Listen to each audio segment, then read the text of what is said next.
दिवाळीच्या सुट्ट्या लागलेत म्हणल्यानंतर पोरं तर कोण शाळेला गेले नव्हते. आपल्या गेल्या गेल्या आपल्याला पांडू भेटला आणि याने बघा ऊस चोर ऊस चोर मग असं फोडला फोडला त्याचे 2 तुकडे करायला गेला, त्याचे 12 तुकडे केला. अरे केळ्या आणि ऋषा काय सेन्सोडाईन कोलगेटचा पॉवर दाखवाल त्यात ऍडव्हर्टाइजमेंट आहे, खरं आहे का खोटा आहे. आणि मग माझं लक्ष यांच्या मांज्यावर गेलं. अरे तर सगळं रंगीबेरंगी मांजा दिसाले ते ये तर मांजा आणला नाही, चोरलेला मांजा आहे, चोरलेला. अरे पांडू पतंग चोर. मग तेवढ्याच दाल चावल खायला तर टोकन घेतलो, मग आपला दाल राईस घेतलो. मग पद्धतशीर दाल राईस कालवलो आणि कालवून देत दिलो रिबीट पद्धतशीर. आणि इकडे समय बी उडाल तर पद्धतशीर. आणि तेवढ्यात घरी आलो. मग घरी आल्यानंतर भाजी गाडीवरती टमाटो उचलायचं प्लॅनिंग करायला तर आपण कॅमेरा बघून रिटर्न आला आपला. अरे रे इकडे बघूस तर अजून एकाची मांजा चोरलो ते. अरे मांजा चोरांनो. मग तेवढ्यातच पांड्याचा डायलॉग ऐका की आता. मांजा फुकटचं नाद करतो काय फुल.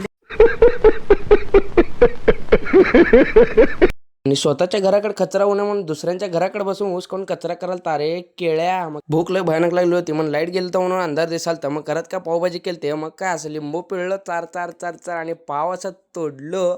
मग पद्धतशीर भाजीमध्ये बुडवून देत दिलो रिबीट पद्धतशीर. पांडू काय करायला पांडूकडे जाऊ म्हणलोस तर तिथे जाऊस तर तिने काय गाणे लावून नाचालता. मग इकडे नाचेपर्यंत इकडे ठेवलेला चहा सगळ्या खाली. सगळे चहा गेला वाया आणि आमचा पांडू करते फुकाट घाया. आणि मग तेवढ्यातच आपल्याला बाहेर जायचं तर गाडीचं लाइटिंग ते करायला. मग आता गाडीचं लाइटिंग बघ कसं झालंय पद्धतशीर मध्ये एकदम ओके. आणि टेंकमध्ये आणि आमचं केळा पण अंधारमध्ये पतंग उडवालता. ते का पतंग दिसणं होतं. जाऊ दे आता. तुम्हाला ब्लॉग आवडला असला तर लाईक फॉलो शेअर तेवढं नक्की करा.